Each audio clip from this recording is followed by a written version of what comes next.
আমরা একটু সেই অডিও কলটা শুনে আসি, একটু শুনি যে কি কথা হয়েছিল তোমার বাবার সাথে তোমার।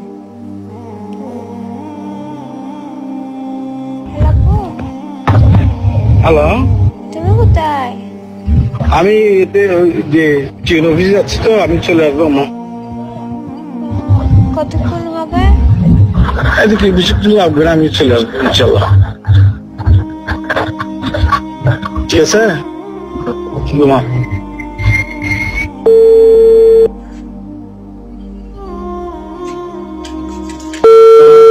হ্যালো, আম্মু,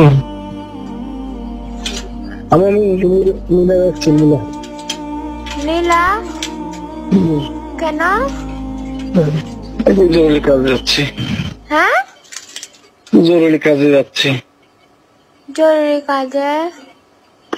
কেন যাচ্ছি আম্মু, ঠিক আছে, আমি গাড়িতে হচ্ছি তো। আপু তুমি কান্না উঠছো যে? হ্যালো হ্যালো,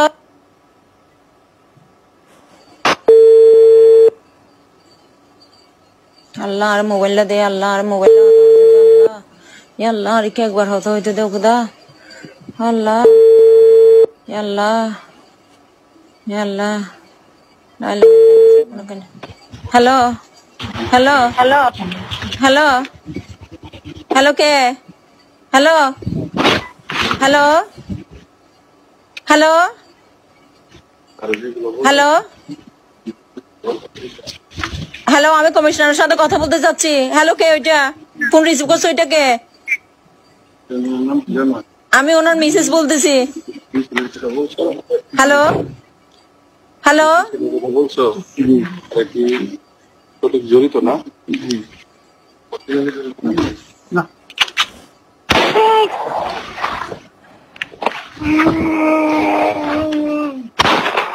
আল্লাহ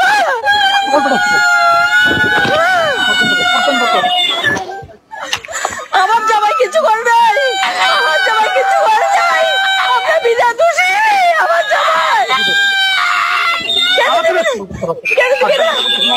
আমার হাজবেন্ড কিছু করে নাই, আমার হাজবেন্ড কিছু করে নাই, কমিশনার কিছু করে নাই। যে উনাকে কেন মারতেছে? আপনারা উনাকে কেন মারতেছেন?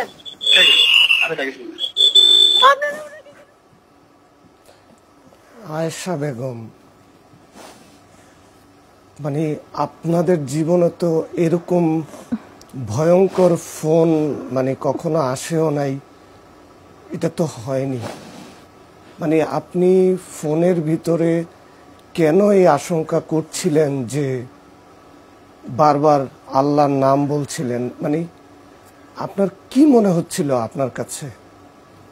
উনি যখন ফোন দিছে, উনি নিজে থেকে ফোন দিছে, উনি বলছে আমি যাদের সাথে আসছি তাদের সাথে চলে যাচ্ছি। আমি আমার বড় বাসুরকে বলছি, আর যেটা কাউন্সিলর ছিলেন এহতেশামুল হক, ওনারা নিচে ছিলেন, আমার ঘরের নিচে, আমি 2 তলায় থাকি। ওনাদেরকে বলছি আপনারা একটু খবর নেন, আপনারা একটু বের হয়ে দেখেন কেন উনি এইভাবে কথা বলছে। যাদের সাথে আসছি তাদের সাথে চলে যাচ্ছি কেন বলছে, আপনারা একটু ওনারা বের হয়ে দেখার জন্য আমি ওনাদেরকে বলছিলাম। তারপর ওনারা ফোন নিচ্ছে, খবর নিচ্ছে, কোথায় নিয়ে গেল, কেন হচ্ছে। ওনারা কারো ফোন রিসিভ করতেছে না, উনি শুধু বলতেছে বারবার বাইরে ফোন দিছে, ওনারা বারবার বলতেছে বাহাদুর ভাই ফোন দিছে, বাহাদুর ভাইয়ের ছেলে ফোন দিছে, ওনারা সবাই ফোন দিছে। ওনারা নাকি বাইরে চেষ্টা করতেছে, ওনারা বাসা থেকে বের না হয়ে বাসায় চেষ্টা করতেছে কিভাবে বাই কি অবস্থায় আছে ওইটা জানার জন্য। আমি দেশের পরিস্থিতি কিরকম ছিল, কি ছিল একটু জানি না। তখন ওই সময় আমি ওইখান থেকে নাকি রুট থেকে নিয়ে যাচ্ছে ওনাকে গাড়ি করে একজন লোক, বরাজিদের বাসায় ফোন দিছে, মানে রুটের মধ্যে র্যাবের গাড়ি চালাই যাচ্ছে, আর একটা মাইক্রোর মধ্যে লোকজন আছে, র্যাবের লোকজন মোটরসাইকেল এটা চালায় নিয়ে যাচ্ছে। এর মধ্যে খবর আসে ওনাকে ক্রস ফায়ার দিছে, টিভিতে নিউজের সঙ্গে সঙ্গে চলে আসছে, 12টার আগে নিউজে চলে আসছে।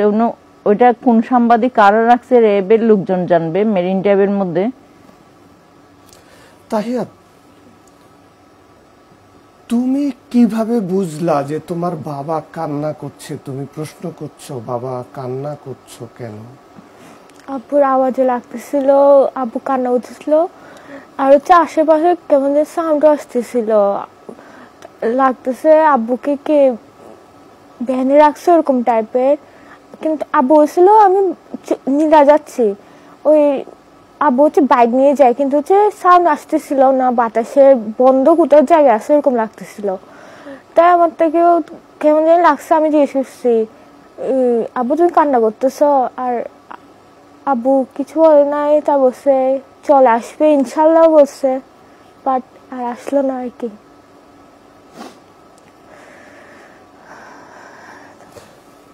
নাহিয়ান হক, তখন তো তুমি অনেক ছোট, মানে সেই সময় তো তিনজন মিলেই আপনারা ফোনটা রিসিভ করছেন, শুনতেছেন। তখনকার পরিস্থিতিটা যদি বলেন যে মানে কি মানে আশঙ্কা আপনাদের মনের ভিতরে হচ্ছিল? আমরা ভাবি না যে ওনার সাথে এরকম হবে।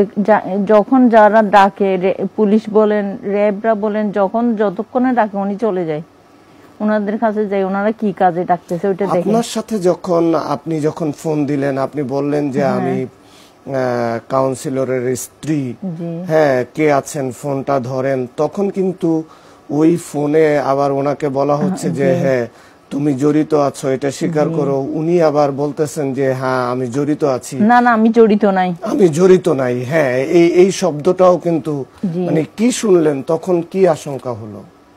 জড়িত নাই, তখন তো আমার তো বিশ্বাস হয়নি যে ওনার সাথে ক্রস ফায়ার হবে, এরকম একটা হবে অন্যজনের জন্য। তখনও আমি বিশ্বাস করতেছি কারোর জন্য হয়তো ওনাকে ডাকা হয়েছে, তখনও আমি বিশ্বাস করি না যে ওইটা যে ওনার সাথে হচ্ছে ওইটা, কারণ উনি কোনো কিছুর সাথে জড়িত ছিল না। সেই কারণে আমার মনে হচ্ছিল কারোর জন্য হয়তো ডাকছে। আর একটা কথা যে উনি বলছে আমি যাদের সাথে আসছি তাদের সাথে চলে যাচ্ছি, মেসেজটা কেন দিল ওইটা আমার খারাপ লাগছে আর কি। কেন উনি মেসেজটা দিল ওইটা, মানে উনি এটা ফোন দিয়ে বলছে তোমার আম্মুকে বলো আমি যাদের সাথে আসছি তাদের সাথে চলে যাচ্ছি। তার মানে এটা আপনাদেরকে সতর্ক করার জন্য, যোগাযোগ করার জন্য। কিন্তু তার ভাইরা তো যদি তখন রাস্তায় বের হতো, জি রাস্তায় বের হতো, সবাই যদি মিলে বের হতো, যখন উনি ফোন দিছে তখন যদি ওনারা বাইরে যদি সবাই মিলে বের হতো তাহলে আজকে ওনাকে বাঁচাতে পারতো।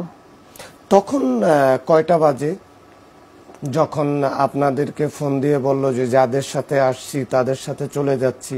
সেই সময়টা কয়টা হবে? রাত 10:30 11টা কি ওরকম হবে। তার মানে তখনও তো হাতে 1 ঘন্টার সময় ছিল।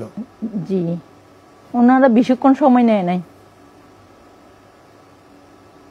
ওনারা অত সময় নেয় না। ওনারা বলতেছে নেটওয়ার্কের মধ্যে আমার দেবর, উনি নেটওয়ার্কে ফোন দিছে ম্যানেজারকে, ম্যানেজার বলতেছে মিটিং করতেছে। ওনারা কিভাবে মিটিং করবে এত অল্প সময়ের মধ্যে? ওনারা বলতেছে নেটওয়ার্কে আছে, আমার দেবর ফোন দিয়ে দেখতেছে নেটওয়ার্কে আছে। ম্যানেজার বলছে, নেটওয়ার্কের ম্যানেজার বলছে ওনারা মিটিং করতেছে। ওনারা তো গাড়িতে রিসিভ করার সঙ্গে সঙ্গে তো হয়তো রুটের মধ্যে লোকজন যারা দেখছে, যারা এখানে শ্বশুর বাড়িতে খবর দিছে, ওনার গাড়ি র্যাবের লোকজন চালাই নিয়ে যাচ্ছে, তোমরা বাসা থেকে বের হও। নেওয়ার সঙ্গে সঙ্গে তো ওনারা টিভিতে নিউজে দিয়ে দিছে যে ওনাকে মেরে ফেলছে। বেশিক্ষণ সময় নেয় না ওনারা। কিন্তু আগের দিন থেকেই তো ছড়ানো হচ্ছে যে ওইটা মাহবুব ভাইরা জানবে, কক্সবাজারের লোকজন জানবে কেন ছড়ানো হচ্ছে। আবার 26 তারিখ সেই দিন আমার বড় বাসুরের ছেলে, ওনার সাথে পরে একজন এনএসআই লোক, রফিক বলে ওনার নাম, স্ত্রী আমার বাসুরের বড় ছেলের সাথে কক্সবাজারে পড়ে। উনি নাকি বলছে তোমার চাচুকে সরে যেতে বলো, তোমার চাচুকে একটু সরে থাকতে বলো। উনি কক্সবাজার থাকা অবস্থায় উনি নাকি ওর আব্বুকে বলছে মানে সরে থাকতে। আমাকে ওইটা কেউ বলে না, আমি জানিও না। উনাকে যদি ওই কথা কিছু কথা কেউ কোনো কথা বলে আমাকে অবশ্যই জানাই, আমি ওইটা জানি না। ওইটা আমি পরদিন শুনলাম ওই কথাটা। তারপর ওই খবরটা আসার পর আমি বাসা থেকে বের হয়ে যাই। বের হয়ে ওনাকে খোঁজার জন্য যখন নিউজে আসছে ওনাকে এই অবস্থা, ওইটা যখন নিউজে আসছে, আমি জানি না নিউজে আসছে ওইটা, লোকজন বলতেছে ওনাকে খোঁজার জন্য বের হওয়ার জন্য আমি তাড়াতাড়ি গাড়ি নিয়ে সিএনজি একটা নিয়ে বের হয়ে চলে গেলাম। আমার সাথে খালতো ভাই ছিল একজন, বট্টু, আর নন একজন ছিল জুমা। ওনাদেরকে নিয়ে চলে যাই। আমি আমি ওনাদেরকে সিএনজিওয়ালাকে বলতেছি আমি এতে যাব, নেটংয়ে যাব, আমার হাজবেন্ডকে যেখানে নিয়ে গেছে আমি নেটংয়ে যাব। তারপর ওনারা বলছে না, নেটংয়ে তো উনি নাই, নেটংয়ে এখানেও যাবই। তারপর টেকনাফ হাসপাতালে গেলাম। এখানে গিয়ে দেখতেছি উনি একজন লোক বের হয়েছে, উনি বলতেছে এখানে কেউ নাই। তারপর তারপরে বলছি ওয়াশরুমে যাব, ওখানে লাইটটা সব অন্ধকার, কিন্তু আমি দেখতেছি এখানে কেউ আছে নাকি। আমি মোবাইলও নিয়ে যাই না বাসা থেকে বের হওয়ার সময়। তারপর ওই লোকটা একটা ছোট একটা মোবাইল দিছে, ওই চেক করে দেখতেছি ওয়াশরুমের নাম দিয়ে এদিকে সেদিকে দেখতেছি কোনো আমার হাজবেন্ড আছে নাকি। তারপর এখানে দেখতেছি নাই। যখন দেখছি আমি বের হয়ে চলে আসছি।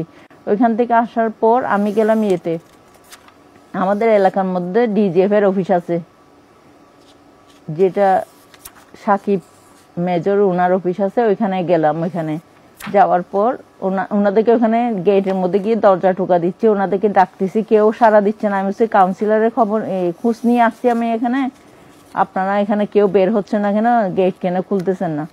ওইখানে আসার পর দেখতেছি, যাওয়ার সময় দেখছি রাজু নামে একজন লোক, এনএসআই লোক, রাজু বলে লম্বা করে দাঁড়িয়ে আছে।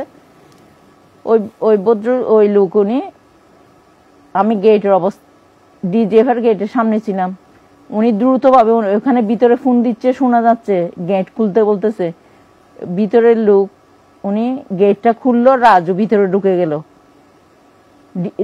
যে লোকটা গেট খুলছে উনি ডিজিএফ এর ড্রেসে পোশাক পরা ছিল, গার্ড ওইটা। তারপর উনি তাড়াতাড়ি দরজা বন্ধ করে দিছে। আমি এভাবে ডাকতেছি রাজুকে, রাজু কোনো কথা সাড়া দিল না।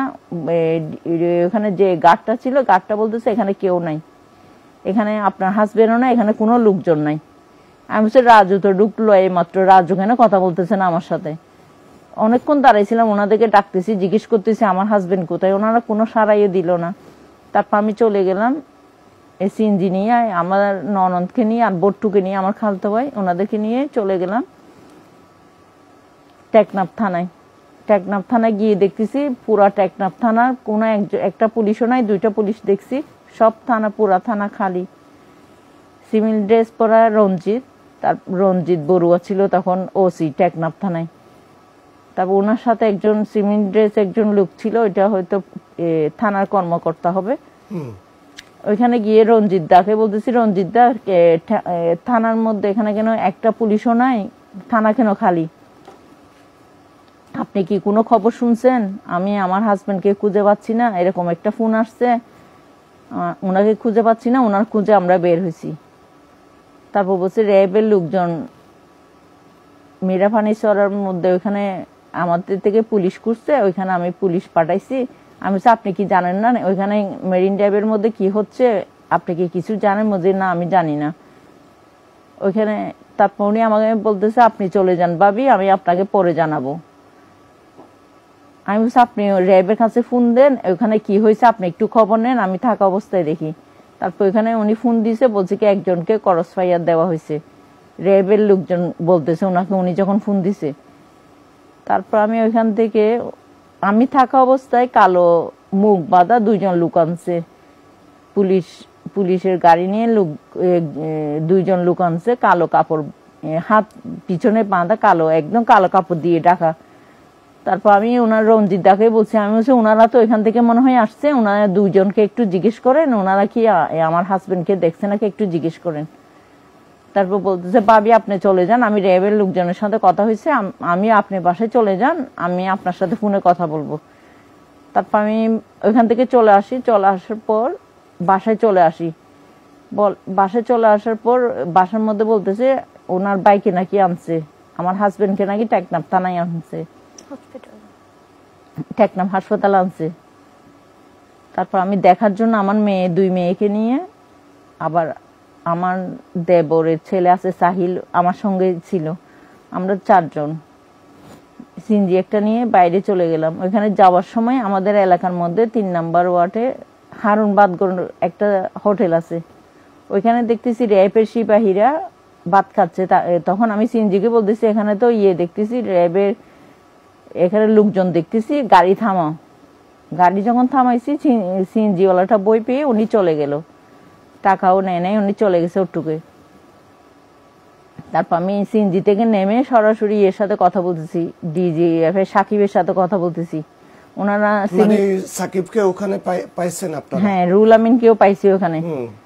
র্যাবের মেজর রুল আমিন, উনিও ছিল গাড়ির সামনে। গাড়িটার দরজাটা খোলা ছিল, মাইক্রো ছিল হ্যাশ কালার একটা। তারপরে কি জিজ্ঞাসা করলেন? ওনাকে জিজ্ঞেস করতেছি,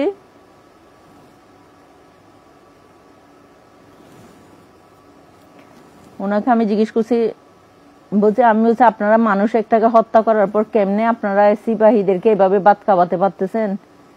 আমার হাজবেন্ডকে হত্যা করার পর আপনারা কিভাবে এভাবে? আমরা কান্না করতেছি, আমরা তিনজনই কান্না করতেছি। আমার হাজবেন্ডকে হত্যা করার পর আপনারা কিভাবে এভাবে বাদ করে মানুষকে ভাত খাওয়াচ্ছেন একটা লোককে হত্যা করার পর? তারপর ওনাকে বলতেছে আপনি তো একজন র্যাবে ডিজিএফ এর কর্মকর্তা, আপনি কর্মকর্তা সরকারের লোক হয়ে কেমনে আমার স্বামীকে এভাবে কোনো কিছু আমাকে না বলে কিভাবে ওনাকে নিয়ে এসে হত্যা করছেন? উনি যদি দোষী হন আপনারা আওতায় রাখতেন, আমাদেরকে ডাকতেন, আমরা কথা বলতাম আপনার সাথে, আমার স্বামীকে আমি নির্দোষ প্রমাণ করতাম। আপনারা কিভাবে কেন ওনাকে হত্যা করবেন? আপনাদের তো ওইটা তো, আপনারা তো কাজটা ঠিক করলেন না। কি বললো ওনাদের জবাবটা কি? ওনারা বলছে আমাদের এটা উপর থেকে অর্ডার আসছে, উপর থেকে অর্ডার আসছে। আমি বলছি আপনারা দ্রুত কেন এভাবে, এত দ্রুত ভাবে কেন আপনারা ওনাকে হত্যা করছেন? নেওয়ার সঙ্গে সঙ্গে আপনারা 1 ঘন্টাও সময় নিলেন না। ওনারা বলতেছে আমার থেকে উপর থেকে অর্ডার আসছে। আমি বলছি অর্ডার আসুক, আপনিও তো একজন কর্মকর্তা, আপনিও তো একজন মানুষ। ওনার কোনো দোষ ছিল? আপনি তো ওনার সাথে ছিলেন এতদিন, ওনার তো কোনো অপরাধ ছিল না, উনি তো কোনো কিছুর সাথে জড়িত ছিল না, আপনি তো জানেন। তারপরে কেন আপনি ওনাকে নিয়ে কার হাতে তুলে দিছেন? কাকে দিয়ে হত্যা করাইছেন? কি আপনারা করছেন?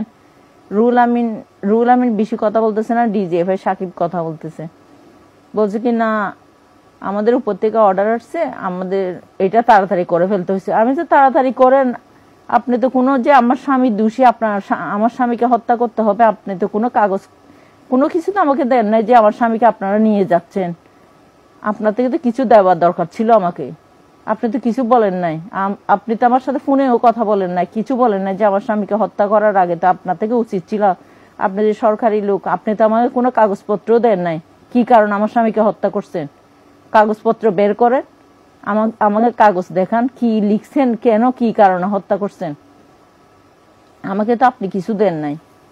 তারপর উনি বলতেছে না আমাদের সময় ছিল না, বেশি কথা বলিও না। তারপর লোকজন আসতেছে, ওই হাসপাতাল থেকে লোকজন আসতেছে, টেকনাফ হাসপাতাল থেকে আমার হাজবেন্ডকে আনা হয়েছে, কাউন্সিলরকে আনা হয়েছে টেকনাফ হাসপাতালে। ওইখান থেকে লোকজন দেখে আসতেছে, লোকজনকে বলতেছে তোমাদের হাইটকালিপাড়া টেকনাফ এটাকে আমি কি করে দিব দেখবে, এখন একরামের স্ত্রীকে আমার সামনে থেকে নিয়ে যাও। তখন আমরা তারপরে ওনার সাথে কথা বলতেছি, কেন আপনারা এরকম করলেন, কি কারণে করছেন, আপনারা একবার দেখতে আসেন আমরা কি অবস্থায় থাকি, কিভাবে থাকি, আপনারা আমাদের সাথে আসেন। তারপর ওনাদের সিপাহীরা আমাদের গায়ের দিকে আসতেছে, মানে আমাদেরকে মারার জন্য খারাপ ব্যবহার করছে ডিজিএফ সাকিব আমাদের সাথে। তারপর তখন মানে আপনার স্বামীকে হত্যাও করলো, আবার আপনি বাদ প্রশ্ন করে করার পরে তর্কও করতেছে আমাদের সাথে, আবার আপনাদেরকে মানে খারাপ ব্যবহার করতেছে আমাদের সাথে, লাঞ্ছিত করার জন্য তারা মানে বেপরোয়া হয়ে উঠছিল। এই ঈদে জামা জুতো অ্যাক্সেসরিজের ডিসকাউন্ট।